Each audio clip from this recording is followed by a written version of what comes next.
This is all bonus content. Some of this is listenable to somebody. Can't imagine. Okay, great. You'd be surprised the kind of things our freaks listen to. This is like what half of podcasts in the early days of podcasts were anyway, right? It's just right before they had to have a premise. It's just like that, right? Right, yeah, that's the whole show. Just that for 80 minutes. Just undulating. I went to Taco Bell. Gamers, yeah. I had Mountain Dew. Oh, gamer jokes. You guys got bacon or whatever, right? Like that was basically what podcasts were for a long time. Oh, they still are, I guess. Well, now they're that, but with celebrities. Oh, yeah. But we don't have any of those on this show, and we do have a format, which is what makes us different from everyone else out there. Let's show them what we got.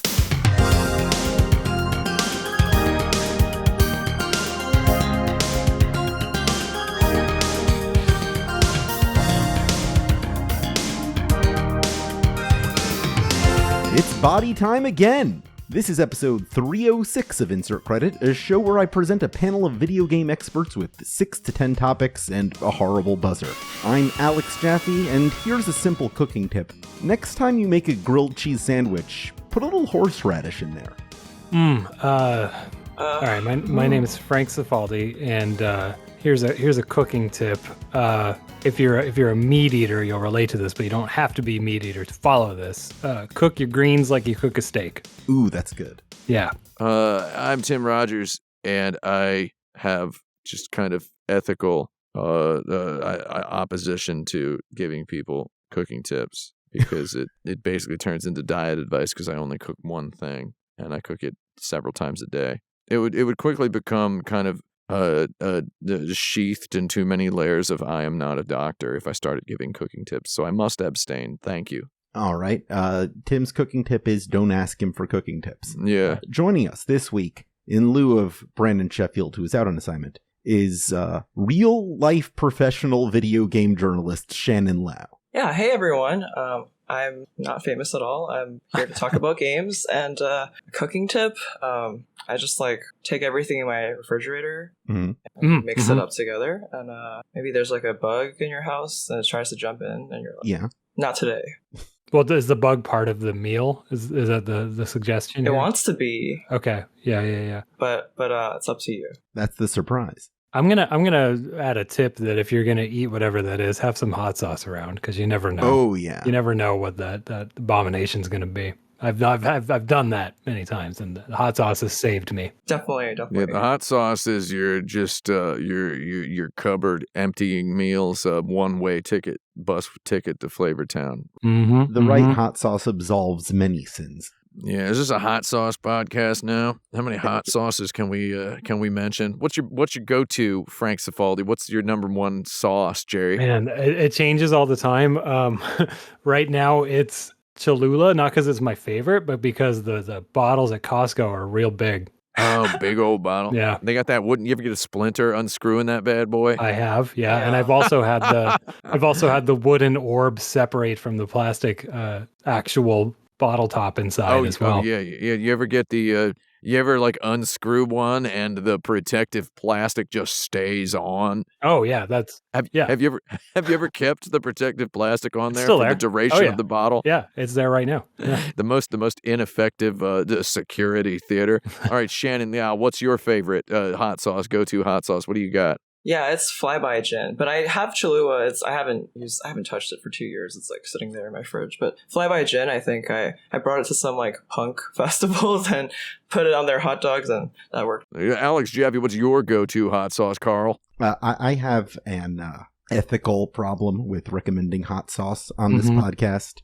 Oh, because some people might construe it as medical advice. Oh, just say which hot sauce you like to use. Just do it. I don't use hot sauce. That was me covering for that. Oh, that's what you should have said, because then I was going to say I can't recommend a hot sauce because it would have to my recommendation would have to be ensconced in too many layers of I'm not a doctorism. Once again, I scooped your punchline, Tim Rogers. You seem to do that a lot. It's okay though. It makes sense. I kind of thought that the idea that there would be a punchline was coming from a mile away, but that's good though. That's good. Yeah, well, it's comedy 3s, not comedy 4s. I actually use it. Well, it technically wouldn't have been. It's fine.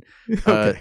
What was I going to say? I actually, lately, I just used the Yucateco, the green one. Yeah. You use the Yucateco. Tapatio is obviously the good boy. You know how much a bottle of Tapatio costs in New York City, Frank Cifaldi? Take a guess. What size bottle? Like the normal size, like the regular old, like $8.99. $8.99 is your guess? Yeah. Okay. How much does it cost in the Bay Area right now? I have no idea. Whatever it is, it's just in my cart. Oh, I can look it up right now. I can Instacart this. Wow, look at Frank Cifaldi. So out of touch with the American public. Right. Doesn't even know what a bottle of hot sauce costs. We're gonna look this up right now on Instacart. We're gonna see what Instacart is gonna offer me. Good luck running for Congress now. Usually a bit of a markup there, right? But this is we're doing Tapatio, right? Tapatio, yeah. If you the listener are not familiar with Tapatio, it is a delicious hot sauce. As soon as salsa, muy salsa, we say. $3.99 currently from Safeway. Not $8.99. And that's a bit of a markup, probably. So it's probably like $2.99 or $3.25 or something like that. Yeah, you were pretty close. It is $7.99. Not bad. At the Wow. West Side Market near my house. I mean, not bad, but also it's more than double. I meant not bad in terms of Frank's guess. Oh yeah, not bad. Yeah. I mean, I still pay for it because I like it. But Valentina's pretty close. Whereas Cholula is the Midwestern, the mom's version of Tapatio, right? Like the one my parents have. And there's nothing wrong with Cholula. Whatever, it's good sauce. Like it's All right. just anyway. I would like us to settle something. What is and what is not video game news? Oh. Huh. That's not the interesting question. The interesting question when I was running video game news departments is what is and isn't news for the people that we deliver news to? Because there's a lot of quote unquote video game news out there, but Right. most of it is nonsense. So I don't know. I'm gonna defer to Shannon though, because this hasn't been my job in 12 years or something. Yeah. Oh wow, yeah. Well, I've been thinking about this myself too. Just like, what do people care about? And the past few months, I've been like on X, Twitter, and it's like people are talking about Unity because everyone I follow is a game developer, and then I'm like, well, they care about this, but does anybody else care about this? So I think about this a lot. I don't really. I guess it's just whatever you want to cover, and hopefully someone reads it. I would say one thing that I don't think necessarily is video game news is whenever there's a new rumor about the Nintendo Switch 2 or whatever, and it's like there's a new rumor, and then you see, okay, so first of all, video game news has now become, there are literally thousands of Twitter accounts out there with tens of thousands of followers each that are purporting to deliver hot video game news, relevant video game news or whatever. And they're just accounts I've never heard of, all with seemingly stately names as though they are established periodicals, right? Just a whole bunch of them. It could be some guy not even in a basement. It could be some guy on a yacht. It's just his hobby is just being a video game news guy. Michael Pachter opened the door for thousands of guys who even knows who they are to just say stuff and be taken somewhat seriously because, I don't know, they pay for a check mark or whatever it is. And there's just every once in a while there'll be trending Nintendo Switch 2, and it's 145,000 tweets. And it's like, oh, has it really been announced this time? And it's like, no. So I would say anybody speculating at all about a Nintendo Direct, that's not video game news. I have to draw the line there. If there's ever anybody saying there might be a Nintendo Direct next week, they might announce Nintendo Switch 2 at the next Nintendo Direct. I think there's going to be a new Mario. I've seen like individual persons' Nintendo Direct predictions reported very coldly as though they are some kind of news. That's become frightening in this landscape. How are you at Nintendo Direct predictions? Me? Yeah. Was you just asking me to do the thing I just went to great lengths to describe as repugnant and irrelevant? Yeah, I'm not saying it's news, but it is fun. I think we all, anyone in the listenership is aware that I predicted the Nintendo Switch before on this show. That's true. A year or so before the Nintendo Switch was announced. So that's cool. I described it pretty well, I think. So I think that would say I'm pretty good. But also, I don't know any of this stuff anymore. If you have a dartboard, just make sure most of it says like Splatoon DLC, and then throw a dart. and then you're pretty good at You're the gonna be predictions, right. I guess. Yeah. You know, Yeah. this seems like a good time to talk about a trend I used to see a lot more. Maybe it's still going on. I don't know. I don't see video game news anymore. No one does. But there was this trend for a while of like Hideo Kojima would make a Ninja Turtles game. And all these stories are like from people who interview people, and they're just like, if someone let you make a Ninja Turtles game, would you do it? And they're like, sure.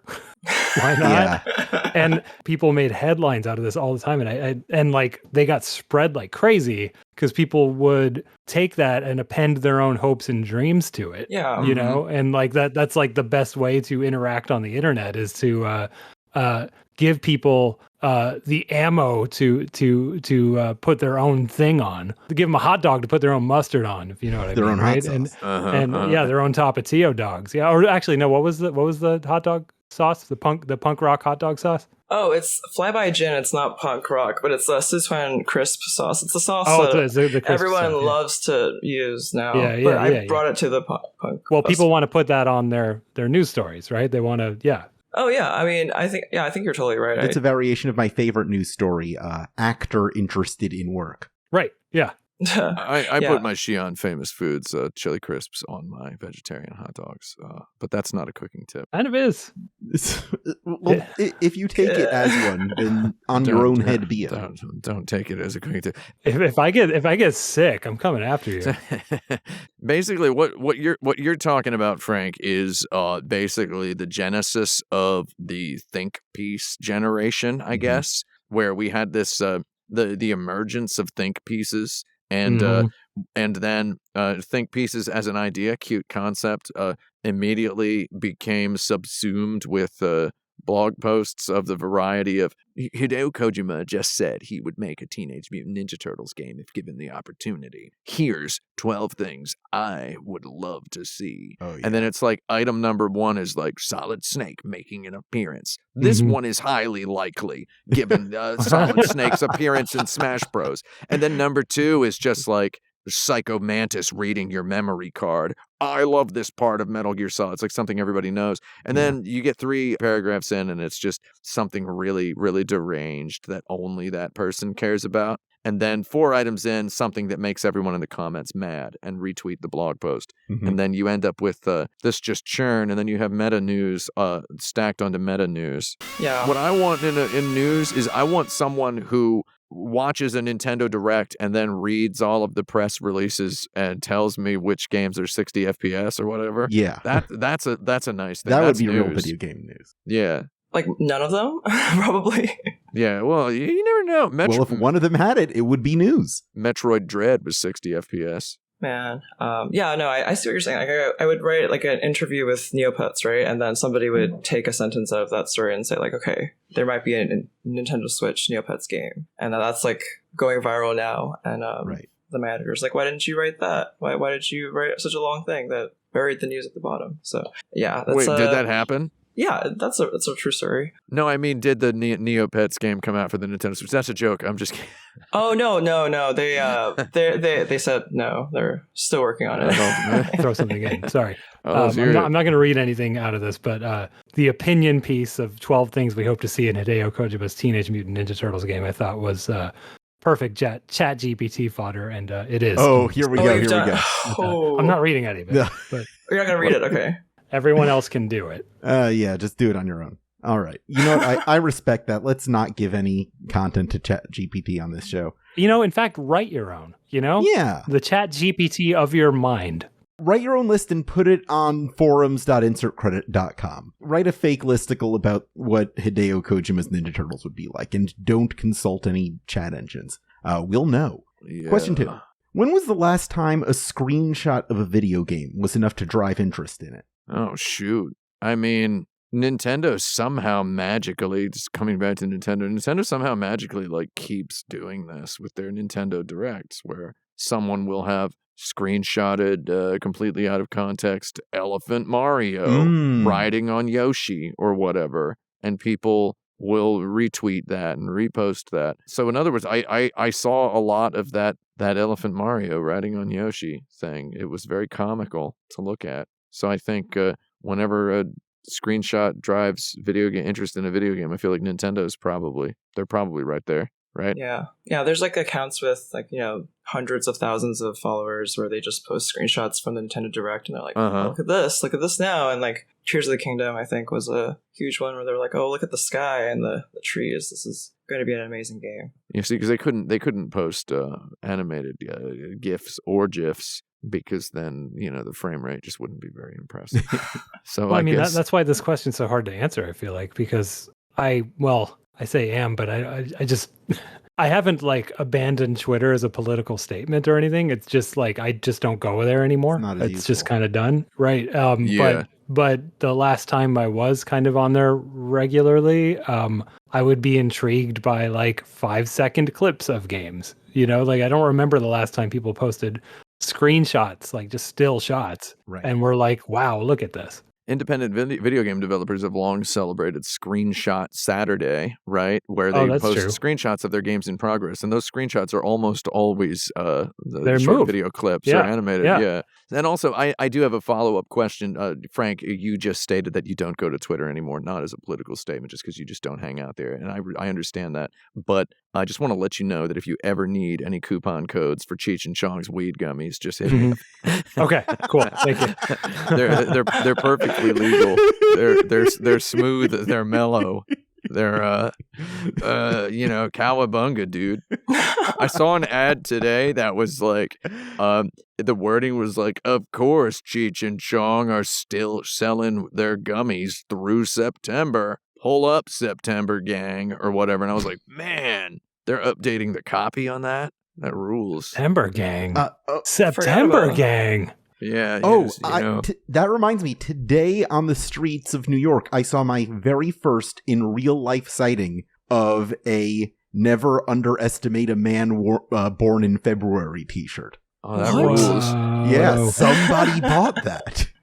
That's so odd. What are they trying to say? I typically do, like I find out someone's born in February and like, oh, they're not capable of very much. Yeah, it's Valentine's Day. Like, what's going on? Yes, it's the weakest month to be born in. I'm just going to be disappointed by their output. It's only got 28 days. Wow. Anyway, are we answering a real question? What's going on right now? What about screenshots? Screenshots. Yeah. When has a screenshot personally influenced you to increase your interest in a video game? I think there have been 2 screenshots recently, but I was already playing the games. But like, there was one screenshot of like the Elden Ring tutorial where you have to jump down a cliff to get to the tutorial. Like, so I didn't jump when I was playing the beginning of the game, so I missed I missed the whole part where they teach you how to play the game. So same. I just walked right past that. Yeah. So there's a screenshot of this, and game designers are saying like, yeah, this is an example of user interface, user experience design going poorly. Yeah. It was funny. And then there's another one of Starfield, like the opening screen. There was a guy who was like, look at how little effort they put into this game. And then all the Starfield people were angry. Yeah. I think that real that Elden Ring screenshot one is a really good example because if it did ignite an enormous conversation that I think ended up making people who liked the game like it more and making people who didn't like the game understand it more. I think that's a very effective example of a screenshot that definitely did drive a conversation about a game, because it was a screenshot and it was coming from a guy who was I don't even know who the guy was. He was a hater, I believe. He probably died and lost all his runes and didn't realize that that's a very trite experience to have, and it's just easy to get more of them. You don't need to attack the game on social media. He got a lot of people making fun of him. He got a lot of people picking that thing up and running with it, and there were these enormous conversations about the user experience in that game that just went on for weeks and weeks. And I think it did all start there. So yeah, that's a big screenshot moment. Yeah, actually, I'm realizing I did see screenshots recently that were intriguing, which is people showing the difference between the regular and the Switch version of Mortal Kombat 1. That's mostly been told in stills and is pretty funny. Yeah, stills were a big part of the conversation around that Gollum video game that came out earlier this year. So wait, Frank, does the Switch version look better or what? Yeah. Oh. They could only get the ray tracing working. Yeah. on the Switch. So the concept of video game unions is still pretty new. It's kind of a thing that only started like last year. And I don't think they've like won any significant victories other than the fact that they exist. But is that going to change anytime soon? I think so. Yeah, this is like an ongoing situation, right? I think they started like 2021, and then there's, I think one of the studios that unionized shut down, but other unions are like, they're still going their negotiations, bargaining, they're still waiting, and then there's, of course, like Microsoft buying Activision Blizzard is going to put a delay on that or like add some chaos to the mix. So, but yeah, I think that's like, Sega also unionized this year. Yeah. And so it's like really picking up at all these different studios. And if you go to like GDC, you'll see the labor kind of like stand with people passing by. Like that has so many more people going there, and they're not afraid to talk to them anymore. I kind of have to believe that this will make a difference. I mean, like unions are maybe like the only shred of hope I have left for like a peaceful existence in the future. I have to believe that this is going somewhere, and that the Hollywood strikes are going to be a model from which many other organized groups take inspiration from. Yeah, I certainly hope it becomes a thing. I hope it takes over everything. I like to see it. That's me. All right, we're all in favor of unions. I want specific examples of like how you see unions affecting the future of video games as an industry. What kind of victories are achievable in this space? I mean, just generally anything that is that unions everywhere want. Yeah, they want like better wages, better hours, better pay, respect. Yeah, like some power. I mean, some problems specific to video games. I don't know, like people not being credited in video games because they didn't work for 100% of the project, or they came in at the end, or they left in the middle. Like, that reminds me of what I think would actually be a direct consumer benefit, which is that I think we would see a lot more creative continuity. I think people would stick around in their roles and work on sequels, and I think like lessons would be learned and then applied by the people who learned the lessons, right? And that we would see, better, more efficient, maybe even come out quicker sequels to games. Yeah, could be a thing. If you don't have to turn everyone over from scratch. Right. It sure is fun whenever you encounter something like the Ninja Warriors or Wild Guns or Pocky and Rocky reshrined or whatever, and then the information is, these guys are the exact same people who made the original. It's the exact same group of dudes. It's always fun to know that. They're not even unionized, right? But what if you could say that about the next Assassin's Creed game? It's the same 600 QA testers or whatever, right?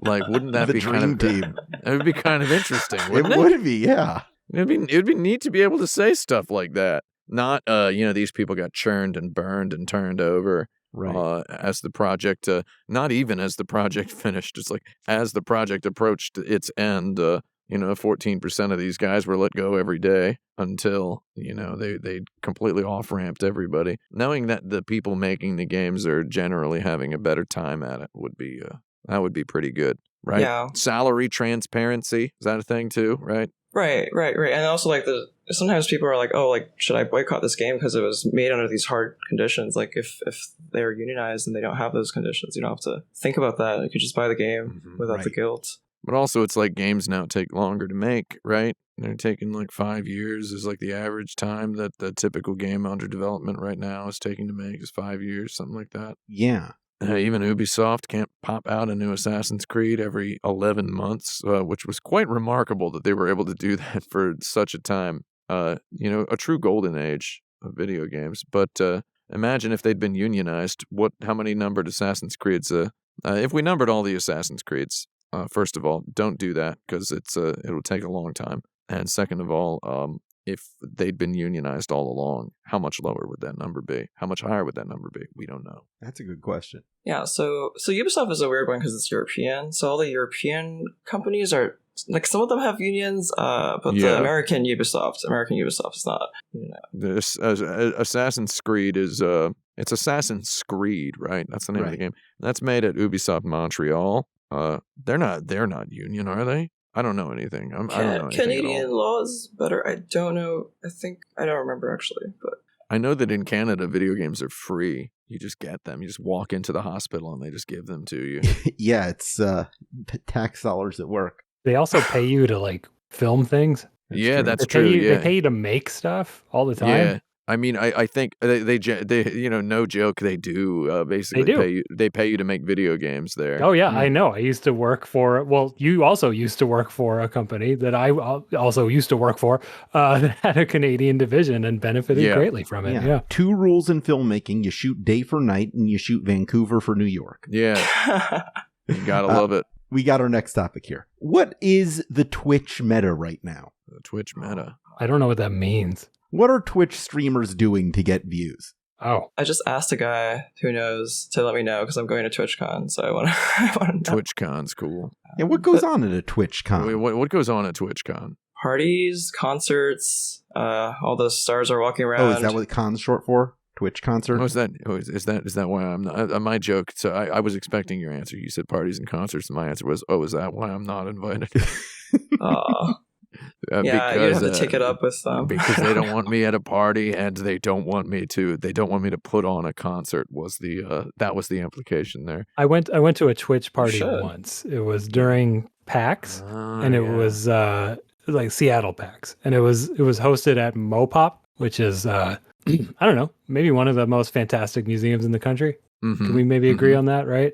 That's a good one. It was after hours, and the entire museum was open. And you could do whatever you wanted. And everyone except me was crowded in the loudest part of the museum where they were playing loud music and serving drinks. And I wandered the museum by myself and was very enriched by the experience. And I believe that's what TwitchCon's like. That's nice. Yeah. I imagine at TwitchCon, they only play Creative Commons music at those concerts. They make sure everything is cleared and that no one has rights to it. Oh my god. Imagine. I imagine that, yeah. No, Frank, what you described, I've been through that, but not at TwitchCon. At the Met. The Met was really good for wandering. Oh, they alone. did one at the Met? Like Twitch did? Or well, no. I'm a part of the Asian American Journalists Association, so they did a little party where they were all looking at kimonos on a tour, and I was like in the corner by myself recording a TikTok. That rules. So what are the Twitch people doing to get attention right now? Yeah. That's the question. What's going on in Twitch right now? I actually have zero concept. I'm curious to know this answer myself. Well, I mean, like they're always doing. Everyone does their own. But I think there's like gambling. There's like reaction videos, just like reacting to each other. Some fights, some riots, even. A lot of people are playing these meme games, right? Like in the specifically gamosphere, people are playing that in these stupid games, like these bad games that are just bad, where you're trying to accomplish something difficult with a game that has bad controls. Have you all seen these? There's a couple of those. Yeah, the Steven Sausage Roll sort of thing? No, I think Steven Sausage Roll actually has a pretty pristine user experience. It's just the game itself is kind of hard. Is this like the 4th in a row episode that this game came Steven Sausage Roll? Wait, is this our new thing? Yeah, this is our new Earthworm Jim. Steven Sausage Roll is good, dude. Have you played Steven Sausage Roll, Frank Cifaldi? Have you played it? It's not bad. I have not. Check it out sometime. Look it up. Yeah, we'll see. Yeah, you might enjoy it. You might have yourself a good time. I probably would enjoy it. Yeah, put some hot sauce on there. But anyway, yeah, I mean, there are some meme games that people play that are bad, and it's funny to watch people play games that are bad, right? I mean, that's a thing. Yeah. People go through like the worst rated games on Steam, like the 1-star games. Like, there's nothing here, there's no door, there's no house. Like, I'm just walking, that kind of stuff. Yeah. All the people that I know of on Twitch, not naming any names, they mostly just sit around and talk or do a podcast or host people or have a show. And I think the bigger people just talk about stuff, and it's just become TV for the viewers, right? Yeah, like a month ago or so, I was watching XQC, and I think he was like playing Minecraft at 3 a.m. while listening to Juice WRLD and not saying anything. And Yeah. You just had all the viewers, like everyone from the platform. Just turn it on and then don't pay attention. I do my own streams where I talk for a bit and then I play video games, and people seem to watch it and they seem to have a decent time. I don't know what my meta is there. I don't really pay attention to whatever the trends are. Maybe that's a trend. Just people just being themselves, just chilling out. That would be nice. That would be nice. I'll tell you what the trend isn't. It's not streaming in 4K because nobody streams in 4K, Jerry. I mean, you can try, but is Twitch capable of that? Yeah, you can do it. You can do it. It's just nobody streams in 4K 120 because there's no good capture cards for that yet. That's maybe what I meant to say. Oh my god. Also, I mean, who could possibly do that? I had a 4K capture card. It was horrible.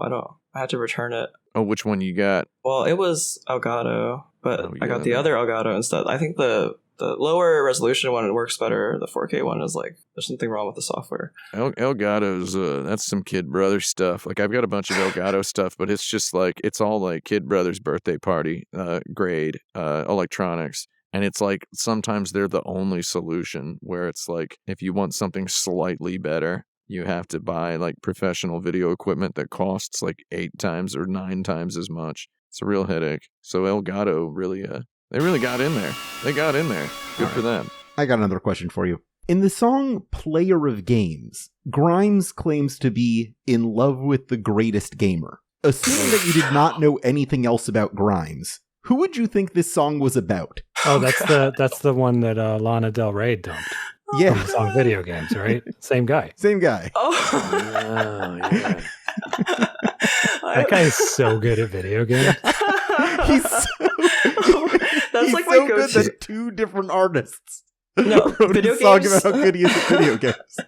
That Lana Del Rey song is like my go-to karaoke song. I didn't expect you to know that one. What's up with the guy in that song? Like, what kind of a guy is that guy? He's the greatest gamer, but he has no time for me because he's so into video games. Oh, okay, yeah. In the Lana Del Rey. No time for Grimes. Yeah. Well, actually, I would defer to the person who sings this song in karaoke. Yeah. So what is Video Games about? What? No. What kind of guy is the guy? What's like what does he wear? What does he look like? Oh. What sports teams does he like? Let's hear about him. Yeah, and the lyrics, she's just like, we were going to go some bars, we're going to be all grungy, and you're going to hold me in some big arms and play some video games. That's if we don't get description, it could be anybody. What comes to mind? Well, though? that's what I'm saying. I'm saying like, what is this guy? When you picture the bad gamer boyfriend, what does he look like? Maybe like he has like a lip piercing. I don't know. Mm-hmm. All right. He's got biceps. Just wearing all black, just trying not to be perceived. Oh, you think so? Okay. I was thinking more like the very confident, I don't want to use the word jock, but, just kind of like off the factory line college guy was kind of what I had in mind. So this is a person who spends all their time playing video games and not talking to anyone. So Is he a Call of Duty gamer? Oh god. I think that's more of a jock game. If you're gonna go into this, it's probably someone who plays Undertale. Oh, so you think the Lana Del Rey boyfriend that played video games is like a nerd into RPGs, into video games, yeah, like a sad boy, like Sad Boy Hours. Okay. It's like an emo, My Chemical Romance guy. I mean that doesn't really track with like the rest of that album where she is into like a gangster or something, right? You could be a nerd gangster. Who said you couldn't? I guess it could be a nerd. It could be a gangster sipping whatever that expensive alcohol is by the pool in that other song, and then he plays Undertale. Sure. I didn't know you were so into Lana Del Rey. That's amazing, Frank. I've listened to that album. Yeah, I've listened to all of Lana Del Rey's albums, and I can say that if we tried to put together some picture of her life based on the lyrics of those songs, it would be I don't know. It would not be very realistic. It's kind of a fun puzzle, isn't it? Yeah, it's very delightful. I'm thinking like a StarCraft guy or a League of Legends guy, someone who's more competitive but like needs specialized knowledge. What does Grimes say about her game? Is there any more details given, or is it just? That's a good question. I don't have the lyrics to that. Is it just an unintelligibly worded sentence in the middle of alphabet soup lyrics, or like what is it? Unfortunately, the actual lyrics give away too much who this song is actually about. No, let's hear it. Just give me the quote. Just quote the lyrics. You don't have to say. Just give me. Baby, would you still love me out on Europa? Or will you forget? Yeah. How can I compare to the adventure out there? Sail away to the cold expanse of space. Oh, ew. So it is the same guy from the Lana Del It Rey is, yeah. song. Yeah. Oh, yeah. It's Pete Davidson. Yeah, that's what I was going to... Oh, man. Yeah, that makes sense. Does Pete Davidson play COD, do you think? Do you think he games, Oh, dude? man. Best friend is like Machine Gun Kelly, and Machine Gun Kelly dates Megan Fox, who was in Teenage Mutant Ninja Turtles, so maybe they play The Hideo that. Kojima joint. Oh, Right. Pete Yeah. Davidson was in a music video for a song that was written for Modern Warfare 2, so he is a COD guy. Shoot.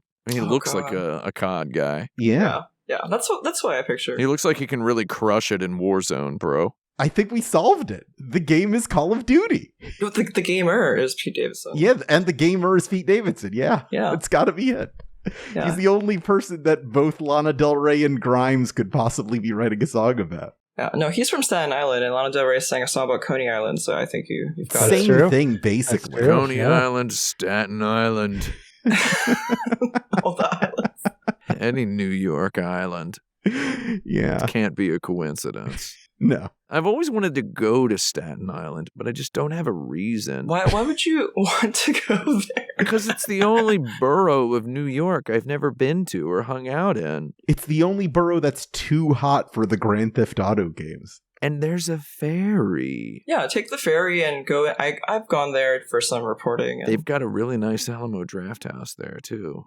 It seems to be nicer than the other ones. It's larger auditoriums with Dolby Cinema. oh, wow. I mean, Yeah. but again, all I know about Staten Island is Pete Davidson is from there. The show Yeah. What We Do in the Shadows is set there. And there's True. one episode of Girls where they go there. Oh, That's all wow. I know. I'm trying to start a garden, so I'm trying to get compost, and all the compost is in Staten Island, too. So that's something else. that They have that at like Home Depot, right? that aligns with other stories I've heard about Staten Island. It makes sense. Let's all take the ferry over to Staten Island to meet the greatest gamer, and we'll be back right after the break.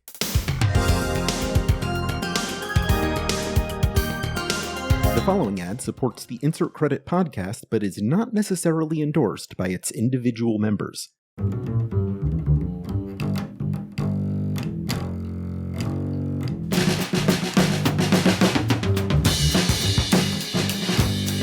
This is the Insert Credit Quick Break. I'm Alex Jaffe, and this week's episode of Insert Credit is sponsored by Hypnospace Outlaw. Hypnospace Outlaw is a detective game in which players browse a large fictional walled garden internet service circa 1999 to enforce petty rules and keep bullies in line. Larger mysteries are revealed as time passes, and players become more adept at using their operating system and grow in their knowledge of Hypnospace's citizens and communities. A disclaimer specifically for our Insert Credit audience. You do start the game as a cop, but give it a little time. They're going somewhere with this. It's not called Hypnospace Police. Hypnospace Outlaw contains almost 6 hours of original music in invented genres, and an array of downloadable applications like mini-games, soundscape generators, and screensavers. Hypnospace Outlaw is available on Windows, Mac OS, Linux, PlayStation 4, Xbox One, and the Nintendo Switch. Thanks, Hypnospace Outlaw!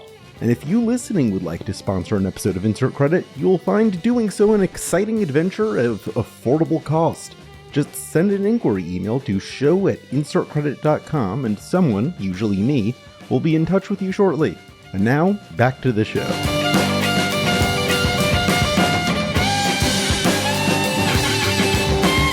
It's time for us to go to the dirt bag. This is the point in every episode where we get a question submitted to us by one of our patrons at patreon.com/insertcredit, where for mere dollars a month, you can ask us your questions, you can get monthly bonus episodes, and other cool things that we deign to give you, and you should be thankful for it, because we don't have to do it. We do it just for you. This week's question comes from LeFish, who I think meant to send this to the Video Game History Hour, but we got it instead. Oh, all right, what's up? He asks, what can the average person do to preserve video games outside of financial contributions? Man, do I really have to fill 6 minutes with a question that I don't have an answer for? I mean, it's like, it's like asking, what do I do for like the preservation of Roman architecture outside of giving the experts money. You know what I mean? Right. Like I'm not saying that individuals play no role, but it's really incremental, and it really also depends on like, what are you good at? What do you like doing? What are you interested in? I can't give like a packet to anyone that's like, here are the instructions you follow to preserve video game history.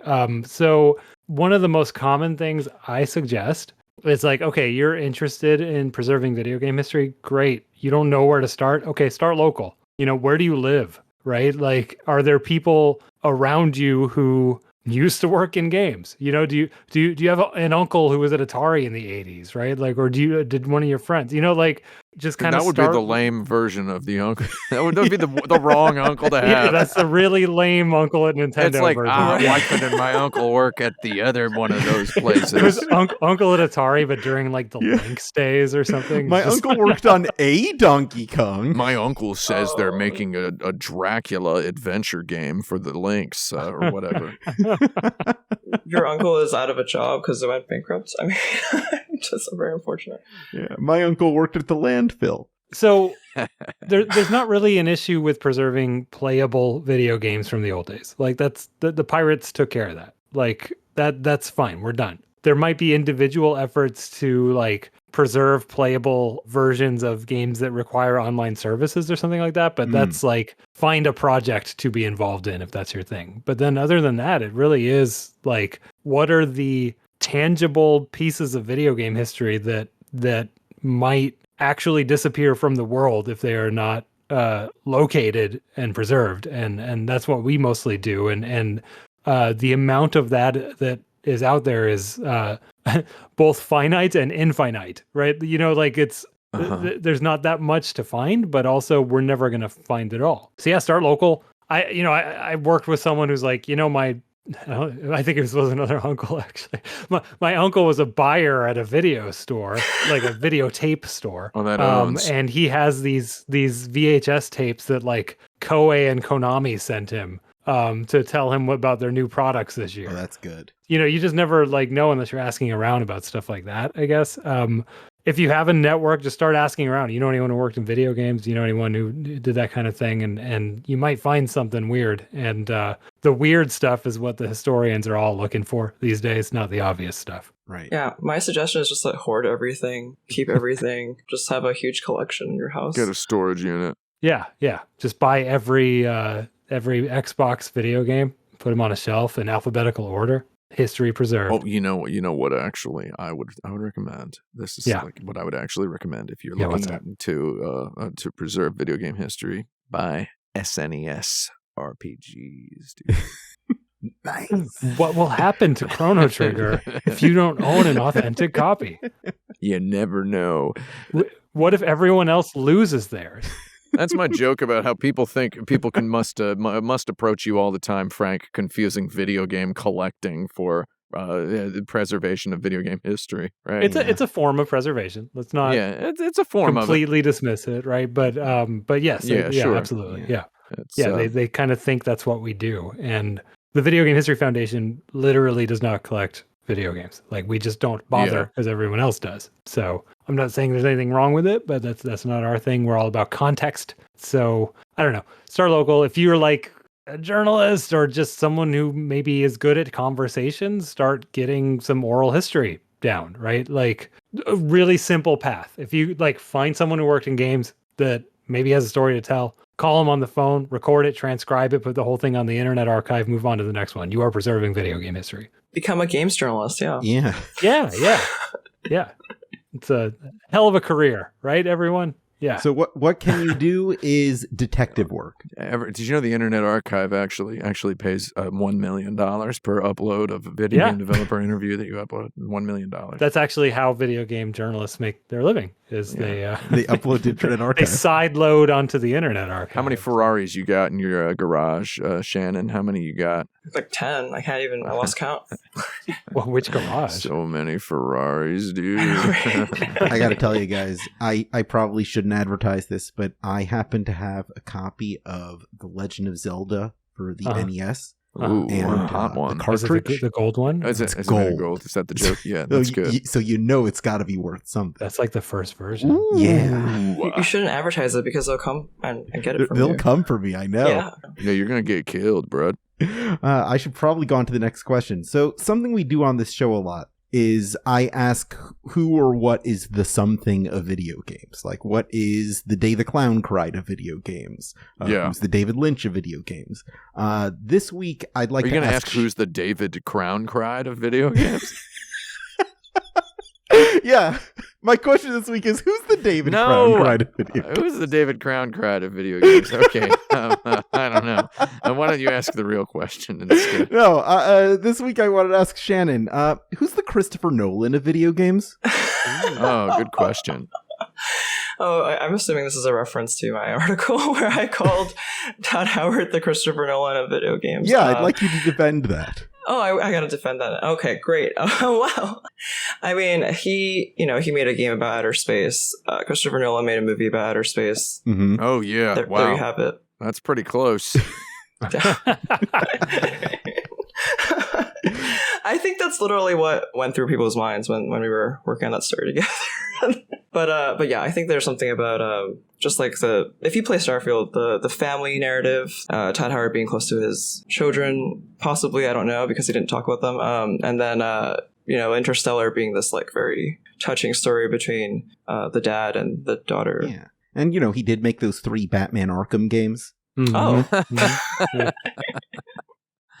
Oh my God. Christopher Nolan of video games is a good question, because Christopher Nolan I think he's fully become an interesting film director in the last 20 years. He's become more, I mean, he made Memento. Yeah. Mm-hmm. Memento, Insomnia, Batman Begins, The Prestige, The Dark Knight, Inception, The Dark Knight Rises, Dunkirk, Tenet, and Oppenheimer. Is that all of them? Did I get them all in chronological? I think you got them all in a row. Yeah, who knows? I don't even like the guy, so what do I know? I mean, his movies, he made the Batman movies that kind of awakened something in a certain type of person.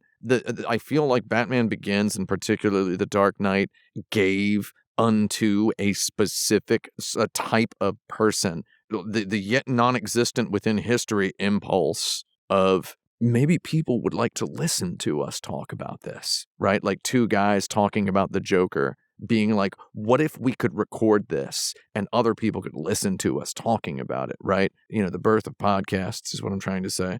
Was that like the golden age, the boom of podcasts? I feel like Christopher Nolan started out like that, and then with his most recent film, Oppenheimer, I went to the bathroom afterwards. Somehow didn't go to the bathroom during the whole movie, which is wild. Saw it IMAX 70mm at Lincoln Square here in New York, Manhattan. And I went into the bathroom afterward, and as I was washing my hands, as I do in a public bathroom when there are lots of other men around who might judge me for not washing them and walking out, I overheard a group of 4 old men who I presume did not know each other. 2 of them wearing fedoras. Right.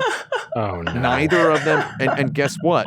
I hate to say it. Both of them looked good. Right. So there's an age barrier, I think, right? Like once you cross a certain age, you can wear a fedora. Yeah. They were dressed up. They were Stanzo brand fedoras. They were nice, right? So they were wearing these hats, and these guys were talking about Oppenheimer, and they were like, oh, just an absolutely wonderful picture. One guy said to another, and I'm like looking around like these guys are crusty old. They're like 70 some, 80 years old. They're like over my dad's age. Robert Downey Jr. is phenomenal. Oh, I'd give him the Oscar. As though they vote. Maybe they do. Maybe they are Academy voters. And they're like, oh, just an incredible film. Oh, so it was so good. And then the one guy's like, I've seen it 3 times. It's my 3rd time seeing it.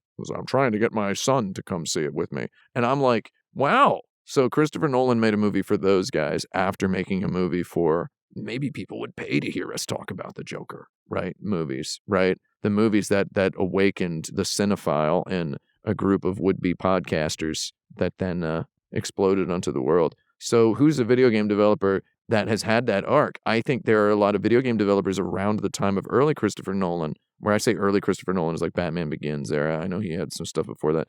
But there's a lot of video game developers from around that era. People like Ken Levine, right? We can go straight to David Cage, who had a whole lot of juice and momentum behind them in terms of being discussed as heralding a new future for the medium, but none of those guys ended up doing anything in the present, into the future in a meaningful way. No offense to them, right? Like, I would say the other person who people wrote in to me angrily about was like, they were like, it's Hideo Kojima. Why did you put Todd Howard? Like, how dare the you? only game director.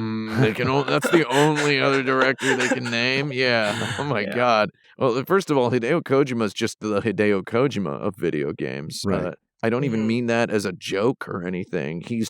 He's a game guy. I mean, he talks about movies a lot. He references movies a little too directly sometimes, but I don't really think of him as I don't really think it understands him correctly to try to compare him to a film director. I mean, Hideo Kojima certainly has like the career trajectory. I think Death Stranding is like a more robust, intelligent piece of work than some of his earlier stuff. And if we draw the line between like Batman Begins and Oppenheimer, we can kind of draw a similar line between Metal Gear Solid and Death Stranding, but it's like I still don't think that's it. I think he's too much of his own guy. Saying it's Kojima is like the getting a lot of Boss Baby vibes kind of comment. And Christopher Nolan. It's also kind of like, this is just purely subjectively. I think newer Christopher Nolan stuff is cooler than older Christopher Nolan stuff. I think Dunkirk and Interstellar and Oppenheimer are more interesting movies than his previous stuff. I think Oppenheimer's maybe the best thing he's done. It's like I actually agree with that. Yeah, I actually watched it too, but then coming out of the theater, a bunch of women were like, "Oh, we should rewatch Barbie. Let's not rewatch Oppenheimer. This is terrible." So I had a different experience than yours. Because it was people saying they wanted to rewatch. They were viewing it through the lens of wanting to watch Barbie again. Yeah. What kind of hats were they wearing? If you ask me which one I would like to watch again, I'd go Barbie. Yeah. Which one was the better movie? Probably Oppenheimer. Which one would I watch right now? Barbie. Mm-hmm. Yeah. So I think there really isn't a game developer who's been consistently able to express themselves. Yeah, I agree. Yeah. Like it's like even like somebody like David Cage, it's all just the word that pops into mind is recidivism with David Cage.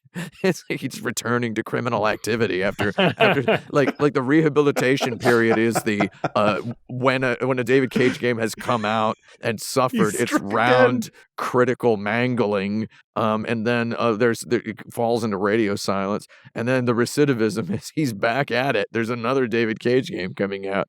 God darn it, he's on the prowl. Lock your windows, right? Even with him, there's no artistic growth and emotional growth. And I just really honestly think that across Christopher Nolan's, I look back at it and I'm like, ooh, it's a tasty assortment of different sort of types of things that he tried in, sometimes hammy ways. But he tried a lot of stuff and he did a lot of stuff, got a lot of people talking, made a lot of money. Like, I don't think there's anybody who did that whilst effortlessly, quote unquote, effortlessly changing their artistic expression methods quite as interestingly as Christopher Nolan. So I would say I'm giving this the rare. There is nobody. I mean, there's just no comparison because I mean I made that joke, but it's true. Like there's not enough game developers in a creative lead role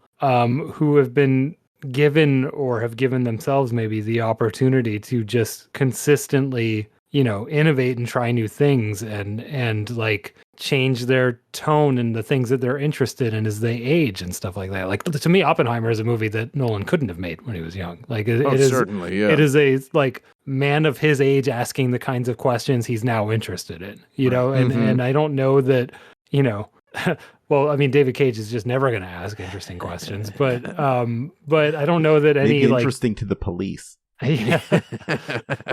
The police would probably be asking the interesting questions. But also like we always fail to like think of people who just have creative control over a lot of different stories, right? I mean, like I think of Dave Gilbert from Wadjet Eye has done a bunch of adventure games in different styles, but they are adventure games at the end of the day. I don't know. Like God of War has evolved a little bit with Cory Barlog. Yeah. Yeah, well, I mean, to bring it back to like it's not a 1-to-1, but like Todd Howard is one of the only people who like, you know, was able to have his own studio, like, and direct the vision of each game and say like, I'm going to pitch this new thing. And there's like comedy and lightheartedness in Skyrim and the other games, Fallout. And then now you're getting to Starfield, which has all these existential questions and more of like, I don't know, like a 50-year-old's viewpoint on like, what is life? What's humanity? Oh, so maybe that's the answer. Maybe he's the Christopher Nolan of video. Yeah, so I think maybe Alex is asking me this because Yeah, I wrote that he is. I know. Yeah. That's the joke. All right. Yeah. I think with that, it's time to go on to our lightning round. We're going to play a game we haven't played in a while. This game is called Name Design. This is a game where I give you a set of names that I call from a non-video game source, and you have to tell me what a video game with that name would be like.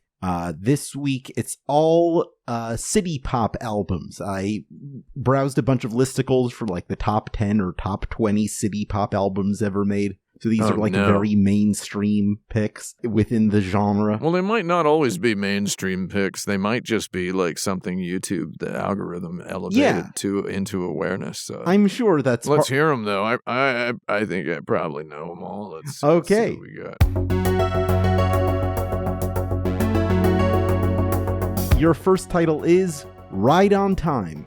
Ride on Time, Tatsuro Yamashita. I think it would... Well, first of all, it's difficult to think of Tatsuro Yamashita without considering a game like Outrun. So it would be you're driving a vehicle. I don't know, the different, the branch, it's Outrun, but the branches take you to different time periods. You have to maintain a speed to like maintain your presence within the current timeline. If you slow down, you like all the buildings start devolving into the past and stuff. If you speed up too much. Yeah. That's cool. Yeah. That sounds right. Have any context for this? An insatiable high. An insatiable high. Oh, that's Doodle Jump. Oh, that's good. Yes, but you exactly. gotta eat, but with food to collect. Yeah. And your score decreases when you're not eating food. Right, because you're insatiable. That's the insatiability. So or is it like that Konami game on the Famicom with the penguin who can't stop eating and like the entire world he inhabits is just throwing pie at him and he's like trying to avoid eating pie? Maybe that's the insatiable high. Oh, so are we naming games? Or No. naming... No. What are we... No, you're just coming up with an idea for a video game based on the Oh. As someone who's pitched many games, I know that you pitch games by naming other games. Yes. Oh yeah. Okay, just to clarify what we're doing here. Okay. All right, our next one is Flying Beagle. Flying Beagle. The algorithm served this one up to me. Just one of those old-timey side-scrolling shooter like games. you click to fly higher and higher, but you're also a dog? Could be. Could A be. Flash browser game? Flapping his ears. Yeah. Well, Like- I mean, like a I had him in a flapping dog? plane with the scarf and everything. Ooh, myself. like Snoopy. Yeah. Yeah, that goddamn. Oh, yeah. but not Snoopy, because Snoopy looks nothing like a beagle. Yeah, it's true. Like an actual beagle. It's I think Charles Schulz might not have known what a beagle looked like. You think so? Actually, I don't know. If you go back to the first couple years when his art was like kind of good, the Snoopy of those first couple years does look like a beagle puppy. I don't mean to insult his later art. I just like his older art way better. Yeah, cartoony. He developed a style, I guess, would be the way. The style's fine. I'm sorry, Schultz fans, but I like the first couple of years way better. Or So you could flap Snoopy up to see Charlie? Oh sure, like Oh, Charlie sure. could be like the sun. Right? Yeah. Like the baby from Teletubbies. yeah. Maybe Charlie Oh. Brown is dead and he has to go to heaven to see him. Oh yeah. Oh, perfect. It's the Kanye game. Yeah. from so the sad. from the unknown death of Charlie Brown arc. Sun Shower. Oh, good record. I like that one. It's hard for me to not just think of the record here. Okay, I think you're playing as the sun. Okay. I think you're radiating. You're having a shower? Taking a shower? No. I think it's like mouse driven, and you have to quickly shower things in rays. That's as far as I've gotten though. Like to make plants grow. Oh, yeah. Right, but also like if you do it too long on the person who's sunbathing, they turn red, and if you go even longer, they catch on fire. So you really have to Oh. avoid stuff like that. Or you might have to like melt a water tower to put them out or something. Or you can also decide to kill them. Well, you could, but you're Well, yeah, you're right. You can give the entire beach skin cancer. Yeah, if you want to ignore the missions and just have a good time, you could set everything on fire. Well, like a valid strategy in Paperboy is to destroy all but one house. Yeah. Yeah, the loyal customer strategy, yeah. Mm-hmm. I think in Sun Shower, you play as the sun, making a great sweep around the entire planet Earth. And, you encounter all of the different sorts of obstacles, Katamari style. You get to just view little people, and you can kill them. I feel like this is my favorite one so far.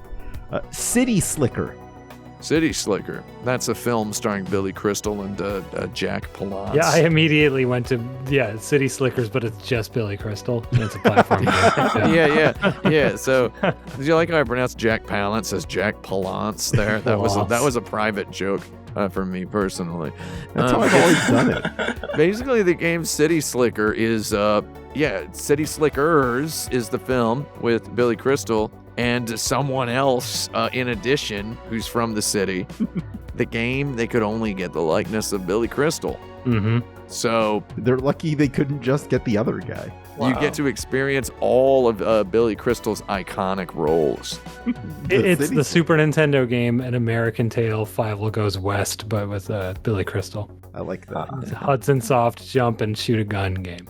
Soul Lady. Soul Lady. Soul. Got it. I thought you said full, like F-U-L. So Soul Lady is it's a single player, like a Mortal Kombat Mythology Sub-Zero game, and it's just about Sophie Tia from Soul Blade. Oh, nice. Oh. She is the Soul Lady. She's the Soul Lady. Or it could be Xianghua from Soul Calibur, or it could be Ivy from Soul Calibur. It has to be about just one of them, though. Yeah. That's all I've got for that. I don't know. Soul Lady. You do some combos, I don't know, with your soul. You have an ultimate attack from your heart. That sounds nice. Your next game is After 5 Clash.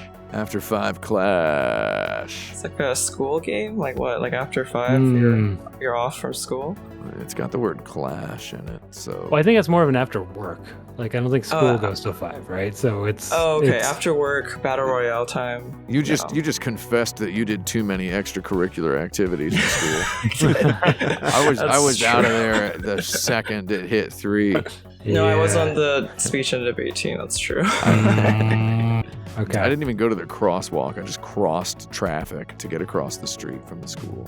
Oh, maybe that's the game. You're running across the traffic. You're clashing with all the cars and getting out. Yeah. Well, I'm thinking if it's after 5 and I don't know if this is still the case, but when I worked in buildings in downtown San Francisco, 5 o'clock was just when everyone at the same time decided whether or not it was happy hour, as they called it. So there might be something there. It's like the streets are full of the American equivalent of the salaryman. So you're clashing with them to find the perfect bar, but they're filled with all these suits. Avoid them, maybe, right? Maybe you're the sole one who's not into it tonight, and I don't know. Oh, you're trying to go home and have an introverted night. Yeah, and you're Billy Crystal. Yeah. Of course. Yeah. Timely with 3 exclamation marks. Oh, Timely. Timely. A very famous record. A good one. I think Timely is a very cute clock mascot, and it's his adventures. Oh, I like that. You play as Timely. Timely starring Mr. Clocko or whatever. This sounds much nicer than what I thought, which is I don't know, you get a lot of paper telling you to meet your deadlines. Oh, I'd rather be Mr. Clocko. We'd all rather be That's much Mr. better. Clocko. Did you all ever see the art for this? There's this clock character that shows up in merchandise for Mario 2, the NES Mario 2. Does anyone know what I'm talking about? And there is no clock character, and the drawing is a clock with hands and legs. It is because someone looked at screenshots of the game and saw Mario picking up a clock. Okay. And interpreted that as a clock being.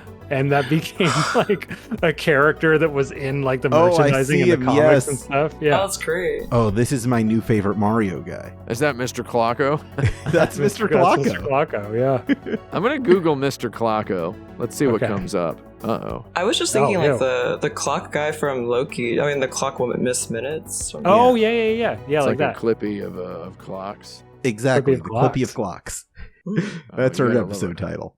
Clippy O'Clock, I think is its name. It's Yeah. Clippy of Clock with the Clippy of Clocks. Mr. Clock. Oh, and that's Mrs. very Watch. good. Baby Professor. All Mr. right. Clocko. All right, I think we can call it there. Okay. We Hey, did why an not? episode. Here is the point of the show where if you have any recommendations for your own work that you'd like people to check out, or just something you're enjoying or interested in that you'd like to share with our listeners, now is your opportunity to do that. We'll start with our guest. Shannon, where can people find you and what are you into? Oh yeah. So you can find me on my newsletter. It's where I keep track of all my freelance work, and I also like write to my audience, a lot of game developers and other folks, just what is going on. It's video game news. Yeah, it's at shannonliao.substack.com. And what am I into? I'm trying to go back into Baldur's Gate 3. I had to pause to go play Starfield, and now I'm like, I need to see what happened. I ran to the horny bug as well, and I was like, this doesn't seem like what should be happening, but yeah, I'm trying to put more hours into that game. A lot of people are. Frank? Yeah, I'm also trying to put more hours into that and having a hard time finding those hours because my hobby lately has been a very strange pursuit that I'm not able yet to publish the results of, but Ooh, exciting. I am trying to reverse engineer how video game magazines took screenshots in like the analog days. And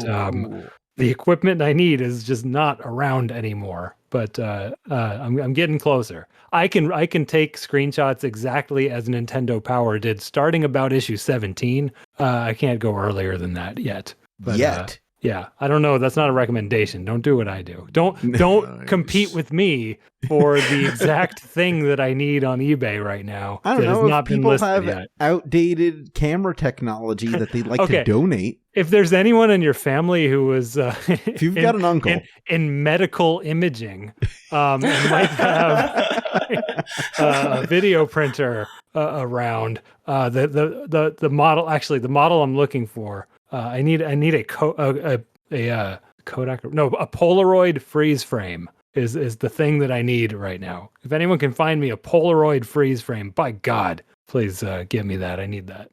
Tim, you got a City Pop album you want people to listen to?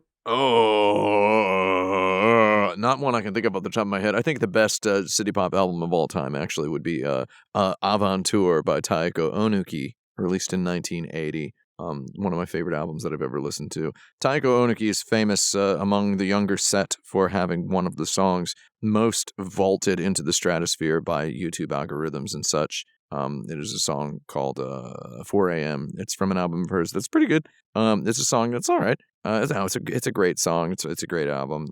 It's just makes me a little sad whenever I go on Spotify to listen to some Taiko Onuki. Usually I listen to it through my NAS, which I have at home, which has all my flags on it. It usually makes me a little sad when I go on Spotify and I see that Taiko Onuki's like top songs have like 100 million listens or whatever, and then you go to the records said song is from, and everything else is in like triple or quadruple digits, and it's like listen to some albums. If there's a song that has like 10 million listens or whatever, or 100 million listens on Spotify, let's try the whole album out, give it a shot. But also, that's not the album I would recommend. I would recommend the album Aventure, which is very good. EVEN 1981. or AVENTURE. 1980, 1981, same thing. As far as these things are concerned, that's one of my favorite records, tip to tail. It has two of what I think are the best pop songs of that era on it. So, if I were doing like a top 25 best Japanese pop songs by lady singer-songwriters of all time, I would say there's two of them are on that record. So Excellent. I do have breaking news about one of our projects. Oh. The email just came in. I don't remember. Have I discussed the concept of the snuggle tent on this show? don't think so. I no. don't think so. I think I would remember that. You'd probably remember the snuggle tent. Okay. So every year, the Video Game History Foundation, my nonprofit, we do a museum exhibit at the Portland Retro Gaming Expo, which is happening about a month from now, a little less than a month from now.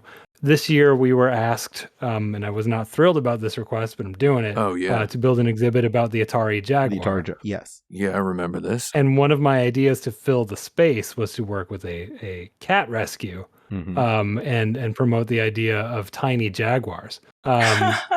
And I found an organization that was able to go, but we needed permission from the convention center, which we just got during the show. So Northwest Animal Companions will be at the museum at Portland Retro Gaming Expo with 2 snuggle tents. Oh, baby. Snuggle tents are 7x7 mesh tents full of kittens. Whoa. And if you pay them $5, you get 5 minutes in the snuggle tent. I hope you're ready to be the most popular exhibitor at the convention. Right. I'm ready to make that organization a lot of money, and I hope people also give us money because we need it. Yeah. This is sounding more fun than TwitchCon, I'll be honest. It should be. Should be. They asked me to make an exhibit about the Atari Jaguar, and I've got kittens, and I've got like a dental imaging thing where you can take pictures of your teeth. So that's okay. Yeah. Why? It's relevant, I promise. That's actually a great segue because I believe there is going to be an insert credit listener meetup at that very same convention. Oh, there was last year, yes. Yeah. Come by the snuggle tents and say hi. Come by the Snuggle Tent, say hi to Frank Cifaldi. If you enjoyed this episode of Insert Credit, or any episode, please rate and review our show wherever and however you can. It really helps us out. You can also support us on patreon.com/insertcredit, where you could become a patron to submit your own questions, listen to monthly bonus episodes, and get other stuff. If you'd like to sponsor our show with an advertisement or a personal message, you could do that by getting in touch at show@insertcredit.com, where you'll get to talk to me directly about making business happen. You could also join our community at forums.insertcredit.com or find videos of these episodes on youtube.com/insertcreditshow. Wishlist Demon School on Steam by Hypergun Sport. Listen to the Video Game History Hour to hear more from Frank. This episode is edited by Esper Quinn with original music by Kurt Feldman. I'm Alex Jaffe. I'm Frank Cifaldi. I'm Tim Rogers. I'm Shannon Liao. And that's our show. Forgot to do a sign-off. That's fine. My suggestion was, and go play your video games. And go play your video game.